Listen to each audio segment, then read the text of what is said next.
Ideal گھٹیا بھی ہو سکتا ہے، بڑھیا بھی ہو سکتا ہے، ادنا بھی ہو سکتا ہے، اعلیٰ بھی ہو سکتا ہے، نیچے کا بھی ہو سکتا ہے، اوپر کا بھی ہو سکتا ہے۔ مثلا سب سے گھٹیا آئیڈیل کیا ہے؟ اپنی ذات، اپنا مفاد، اپنا علو، گویا کہ اس کا آئیڈیل اپنی ذات ہے۔ ذات کے لیے زیادہ سے زیادہ دولت، ذات کے لیے زیادہ سے زیادہ عزت، ذات کے لیے زیادہ اقتدار، یہ حاصل کرنا، یہ بھی ایک مقصد ہے، یہ بھی ایک نصب العین ہے۔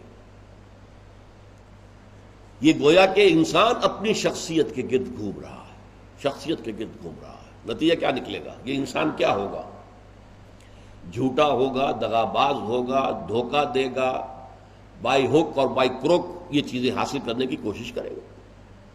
مقصد ہے دنیا میں سربلندی، جیسے کہ سورہ قصص کے آخر میں کہا گیا لا یریدون علوا فی الارض ولا فسادا، یہ زمین میں بلندی حاصل کرنا، اس سے تو فساد پیدا ہوتا ہے۔ وہ کیوں اونچا ہے، میں کیوں نہ اونچا ہو جاؤں؟ تو اپنی حریم ذات ہی کے گرد جو ہے وہ چکر لگا رہا ہے۔ تو ظاہر بات ہے کہ جو اس آئیڈیل پر ہے وہ اخلاقی اعتبار سے انتہائی گھٹیا ہوگا، اس لیے کہ قرآن کہتا ہے ان النفس لامارۃ بالسوء، نفس جو ہے وہ تو برائی ہی کا حکم دیتا ہے۔ دولت مطلوب بن گئی، مقصود بن گئی، تو بائی حق اور بائی کروک، بائی حلال اور بائی حرام، بائی جائز اور بائی ناجائز، اس لیے کہ مقصود ہے۔ لہذا گھٹیا ترین آئیڈیل ہے انسان کا اپنا نفس، گھٹیا ترین، اور اس سے پست ترین اخلاق، رذائل اخلاق اس سے وجود میں آئیں گے۔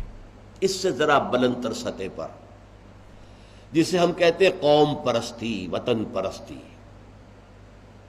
If a person is a really nationalist person، اب نیشن، آج کل تو آپ کو معلوم ہے نیشن سٹیٹس کا تصور ہے، وطن بھی نیشن کی اور بنیاد پر بنتا ہے۔ تو نیشنلزم، قوم پرست، پہلا آدمی کون تھا؟ خود پرست، وہ پرستش کر رہا تھا اپنی، خود پرست، سیلف سینٹرڈ، اس کا مطلوب و مقصود اپنی بلندی، اپنی دولت۔ لیکن یہاں اس سے ذرا بلندتر ہو گیا معاملہ، میں اپنی قوم کے لیے محنت کروں گا، قوم کی سربلندی کے لیے، قوم کی آزادی کے لیے، قوم کی عزت کو برقرار رکھنے کے لیے، اپنے وطن کے لیے کٹ مروں گا، اپنے وطن کی آزادی کے لیے قربانیاں دوں گا۔ ایک بہتر کردار وجود میں آئے گا کہ نہیں؟ یہ شخص جو ہے اپنی قوم سے کبھی جھوٹ نہیں بولے گا، باقی دنیا سے بولے گا۔ آپ کو معلوم ہونا چاہیے ویسٹرن موریلٹی کیا ہے۔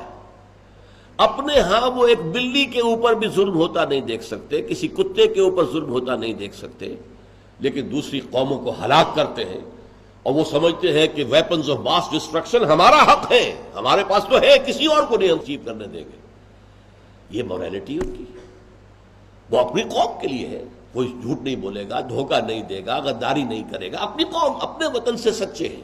لیکن اس کے باہر نہ ان کی محبت ہے، وہ اپنے ہاں تو کہیں گے لو دائی نیبر ایز دائی سیلف، لیکن بقیہ قوموں کے ساتھ ان سے بڑا ظالم کوئی نہیں، انٹرنیشنل لیول پر آ کر ان سے بڑا جھوٹا، ان سے زیادہ فریبی، ان سے زیادہ دغاباز، ان سے زیادہ دھوکے دینے والا کوئی نہیں۔ لیکن پھر بھی کم سے کم اس شخص سے تو بہتر ہوا جو شخص اپنی ذات ہی کے اوپر سینٹرڈ ہے، خود پرست ہے، نفس پرست ہے۔ اس سے یقیناً ایک بلند تر آئیڈیل ہے وطن پرستی، قوم پرستی۔ یہ قوم پرستی اگر ہے تو ایسا تو نہیں ہوگا کہ قوم کے لیے ہتھیار خریدنے گئے تھے تو زبردست رشوت لے کر گھٹیا ہتھیار خرید لیا، یہ نہیں کرے گا وہ کبھی۔ ہمارے ہاں یہ بھی ہوتا ہے، اس لیے کہ ہمارے ہاں قوم پرستی ہے ہی نہیں، وطن پرستی ہے ہی نہیں۔ اس حوالے سے اب حالانکہ آپ کو معلوم ہے کہ ہتھیار جو ہے زندگی اور موت کا مسئلہ ہے، جب جنگ ہو رہی ہے اور کریٹ کھولا گیا، معلوم ہوا یہ تو استعمال کے قابل ہی نہیں ہے یہ ہتھیار جو ہے، کیا ہوگا اس وقت؟ عین موقع پر محاذ میں وہ کھولا گیا ہے باکس، اور معلوم ہوا کہ یہاں تو کچھ اور رکھا ہوا۔ لیکن لوگ ہیں جو رشوتوں کے لیے، کک بیکس کے لیے، جو بھی وہ ان کے کمیشنز ہیں، وہ گھٹیا مال لیتے ہیں، دومی مال جسے آپ کہتے ہیں۔ تو وطن پرستی یا قوم پرستی ایک نسبتاً ہائر آئیڈیل ہے۔ اس سے اوپر ایک اور ہے، کہ جو حضرات تھوڑا بہت بھی فلسفے سے شغف رکھتے ہیں ان کو معلوم ہے، ہیومنزم، انسان دوستی۔ یہ جیسے ٹالسٹائے تھا، بہت بڑا ادیب تھا روس کا، وہ ہیومنزم کا قائل تھا، انسان سے دوستی ہونی چاہیے، انسان محبوب ہونا چاہیے، تمام انسان انسان سے محبت کریں، ہیومن بینگ ایز ہیومنس، چھوڑ دیں کہ وہ ہمارے ملک کا رہنے والا ہے یا نہیں، یہ ہیومن بینگ ہے، بھول جائیں اس کو کہ وہ ہماری قوم سے اور نسل سے ہے یا نہیں، یہ ہیومن بینگ، ہیومنزم یہ ہائیسٹ فلسفی ہے۔ لیکن آپ جو سوچ لیجئے کہ اول تو یہ کہ اس تک پہنچنا بڑا مشکل، اپنی قومیتوں کے حدود سے، وطنیتوں کے حدود سے، اپنے ذاتی مقاصد اور ذاتی جو بھی مفادات ہیں ان سے بلندتر ہو کر واقعتاً ہیومنسٹ ہونا آسان کام نہیں ہے۔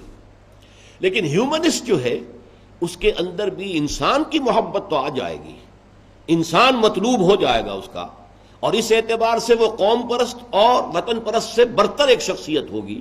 لیکن باقی کائنات، حیوانات، اس کے اندر اس کے لیے تو کوئی محبت اس کے اندر نہیں ہوگی، اس کے لیے کوئی شفقت نہیں ہوگی۔ ہیومنزم ہیومن بینگز کے لیے، اس سے اوپر ایک اور ہے، اور وہ ہے کسی نظریے پر انسان کی نگاہ جم جائے، نظریہ کہ انسان کی فلاح کمیونزم میں ہے، ظلم کا خاتمہ کمیونزم میں ہوگا، لہذا اس کمیونزم کے لیے، اس کو فروغ کے لیے، اس کو عام کرنے کے لیے، اس کے پھیلانے کے لیے، لوگوں کو قائل کرنے کے لیے تن من دھن لگا رہے ہیں۔ پھر جن لوگوں نے مان لیا ہے انہیں آرگنائز کر رہے ہیں، سیلز بن رہے ہیں، پھر ایک جد و جہد ہو رہی ہے، کشمکش ہو رہی ہے، زہر کے خلاف جد و جہد ہو رہی ہے، جانے دے رہے ہیں، فائرنگ اسکواڈز کے سامنے کھڑے ہو کر سینہ کھول کر گولیاں کھا رہے ہیں۔ یہ سب کیا ہے؟ ایک تصور کے حسن مبہم پر ساری ہستی لٹائی جاتی ہے، ایک تصور ہے، ایک آئیڈیل ہے۔ کمیونزم جو ہے ایک آئیڈیل ہے، ایک آئیڈیالوجی ہے، اس آئیڈیالوجی کو اپنا آئیڈیل بنا کر اور پھر جد و جہد اور محنت اور قربانیاں اور اثار سب کچھ۔ اب ایک ہی چھلانگ ہے، خدا پرستی، ہائیسٹ آئیڈیل، یہ ہے جس کو کہ علامہ اقبال نے کہا ہے، در دشت جنون من جبریل زبو سید یزداب کمنداور، اے ہمت مردانہ، اے ہمت مردانہ، کمند ڈالو اللہ پر۔ یہ اصل میں تشبیہ سمجھیے، آپ ایک اونچی فصیل پہ چڑھنا چاہتے ہیں، کمند ہوتی تھی پچھلے زمانے میں، اب کمند کو پہلے پھینکنا پڑتا ہے، آپ کا زور بازو ہونا چاہیے نا، جب تو آپ پھینکے کہ اونچا جا کر لگ جائے وہاں پر۔ جتنی اونچی کمند ہوگی اتنا اونچا آپ چڑھ سکیں گے، اس سے آگے تو نہیں جا سکتے۔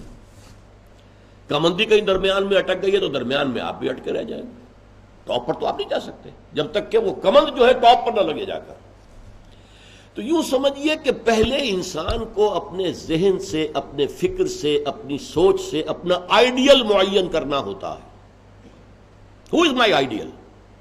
میرا نفس؟ نو۔ میرا وطن، میری قوم؟ No. Human beings? No. Allah, he is my ideal. اس کی محبت، اس کے ساتھ خلوص و اخلاص، اس کے لیے جد و جہد۔ اب آپ دیکھیے، کمیونسٹ کے لیے محبت ہوگی، مزدور کے لیے محبت ہوگی اس کے اندر، سرمایہ دار کے لیے نہیں ہوگی۔ سرمایہ دار تو دشمن ہے، اس کا تو پیٹ پھاڑیں گے ہم، لہذا وہ محبت اس کی پوری یونیورسل نہیں ہو سکتی۔ اللہ کو جس نے آئیڈیل بنا لیا، اللہ منزل ماں کبریاست، میری منزل، میرا آئیڈیل، میرا مقصود، میرا مطلوب، میرا محبوب حقیقی اللہ ہے، یہ ہے ہائیسٹ آئیڈیل۔ اور جو شخص اللہ کو اپنا آئیڈیل بنا لے، اپنا مقصود بنا لے، اپنا مطلوب بنا لے، اپنا محبوب بنا لے، وہ در حقیقت بلند ترین کردار ہوگا، اور اس کی مکمل مثال محمد الرسول اللہ صلی اللہ علیہ وسلم کی شخصیت ہے۔